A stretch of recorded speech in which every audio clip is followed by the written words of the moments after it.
আসসালামু আলাইকুম ওয়া রাহমাতুল্লাহি ওয়া বারাকাতুহু। নাহমাদুহু ওয়া নুসাল্লি আলা রাসূলিহিল কারীম, আম্মা বা'দ। সমস্ত প্রশংসা আল্লাহ সুবহানাহু ওয়া তাআলার জন্য। সকলে বলে আলহামদুলিল্লাহ। দরুদ বর্ষিত হোক রাসূলের প্রতি, সকলে বলে সাল্লাল্লাহু আলাইহি ওয়াসাল্লাম। আজকে ইসলাহুল বায়ানের পক্ষ থেকে যে বিষয়টি দেওয়া হয়েছে, এটি হচ্ছে প্রকৃত মুসলিম কখনো বিজাতিদের অনুসরণ করবে না। মুসলিম অনুসরণ করবে কাদেরকে? মুসলিমের অনুসরণ করার স্থানই হচ্ছে ইসলাম। মুসলিমরা অনুসরণ করবে কোরআন এবং সুন্নাহ। মুসলিমরা অনুসরণ করবে আল্লাহ রাসূল করিম সাল্লাল্লাহু আলাইহি ওয়াসাল্লাম যেই পথ, যেই পদ্ধতি, যেই দিক নির্দেশনাগুলো দিয়েছেন, এগুলো অনুসরণ করবে। এখন আমি যদি নিজেকে মুসলিম দাবি করি, তাহলে আমার সর্বপ্রথম কর্তব্য হচ্ছে আল্লাহ সুবহানাহু ওয়া তাআলা এবং তার প্রেরিত রাসূল যেই পথ, যেই পদ্ধতি অনুসরণ করে জীবনকে পরিচালিত করেছেন, ওই পথ, ওই পদ্ধতি অনুসরণ করা। এটাই হচ্ছে মুসলিমদের আবশ্যকীয় একটি দায়িত্ব এবং কর্তব্য। মুসলিমরা কখনো বিজাতিদের অনুসরণ করতে পারবে না। যদি মুসলিমরা বিজাতিদের অনুসরণ করে, তার মানে সে মুসলিম থাকবে না। কেননা মুসলিম আর বিজাতি এই দুইটা জিনিস আলাদা, পৃথক। এই দুইটা জিনিস কখনো একত্রিত হতে পারবে না। হয় সে বিজাতিতে অর্থাৎ কাফির হবে, নচেত সে মুমিন হবে। মুমিন হতে গেলে কাফির হতে পারবে না, কাফির হতে গেলে মুমিন হতে পারবে না।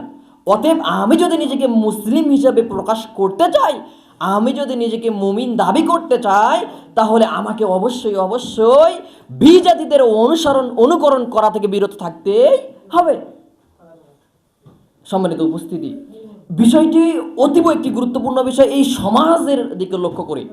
কেননা আমরা অধিকাংশ মানুষই কি হয়েছি, বিজাতিদের অনুকরণ করতে জীবনটাকে মনে হচ্ছে এখন বিজাতি মানে আমরা আমাদের যে একটা ইসলাম ধর্মের যে ঐতিহ্য বা ইসলাম ধর্মের যে কর্ম কাঠামোগুলো রয়েছে, এগুলো হারিয়ে ফেলেছি আমরা। আমাদের ইসলামের যে ঐতিহ্যগুলো রয়েছে, এগুলো থেকে আমরা সরে এসে বিজাতিদের অনুকরণ করতে শুরু করে দিয়েছি। কোন কোন ক্ষেত্রে?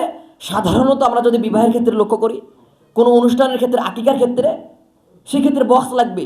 আল্লাহ রাসূল কখনো কি কোনো অনুষ্ঠানে বিবাহের ক্ষেত্রে বক্স এনেছিলেন? এটা কাদের অনুসরণ করলাম? আদৌ কি ইসলামের, আদৌ কি রাসূল করিম সাল্লাল্লাহু আলাইহি ওয়াসাল্লামের অনুসরণ হলো এটা?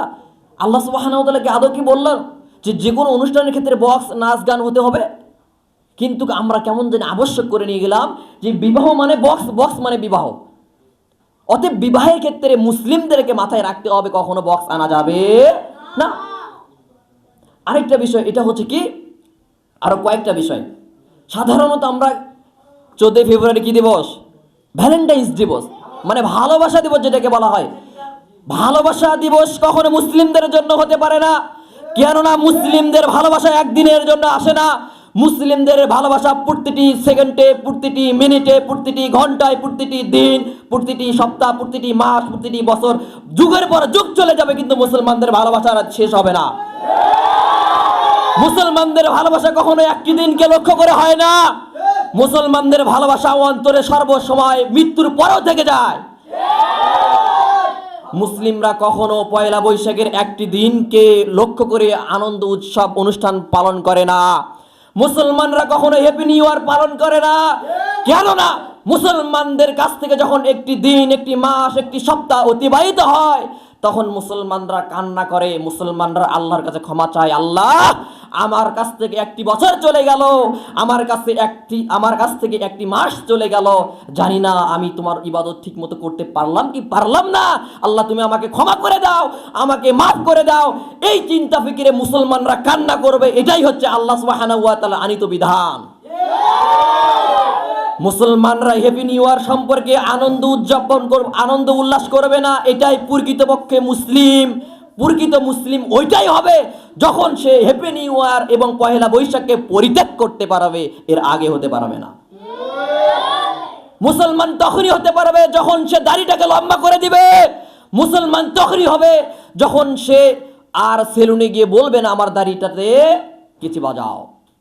মুসলমানরা তখনই হবে যখন তার মাথার চুলটা আল্লাহ রাসূল করিম সাল্লাল্লাহু আলাইহি ওয়াসাল্লাম যে আনীত বিধান দিয়েছেন, ওই অনুপাতিকেই মাথার চুল কাটবে, তখনই সে প্রকৃতপক্ষে মুসলিম হবে। মুসলমান তখনই হতে পারবো যখন আমার পোশাকটা থাকবে নবীর সুন্নাহ মোতাবেক, ততক্ষণে আমি একজন প্রকৃতপক্ষে রাসূলের আশেক হতে পারবো, এর আগে নয়।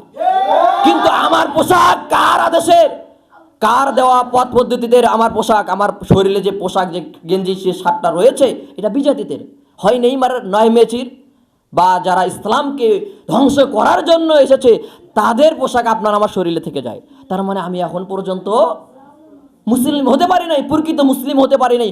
প্রকৃত মুসলিম হওয়ার জন্য অবশ্যই অবশ্যই আল্লাহ রাসূলের আনুগত্য করতে হবে। আল্লাহ সুবহানাহু ওয়া তাআলা আমাদের সকলকে বুঝে আমল করার তৌফিক দান করুন, আল্লাহুম্মা আমিন। আমাদের সকলকে আল্লাহ সুবহানাহু ওয়া তাআলার রাসূল যেই বিধান দিয়েছেন এগুলোকে আঁকড়ে ধরার তৌফিক দান করুন, আল্লাহুম্মা আমিন।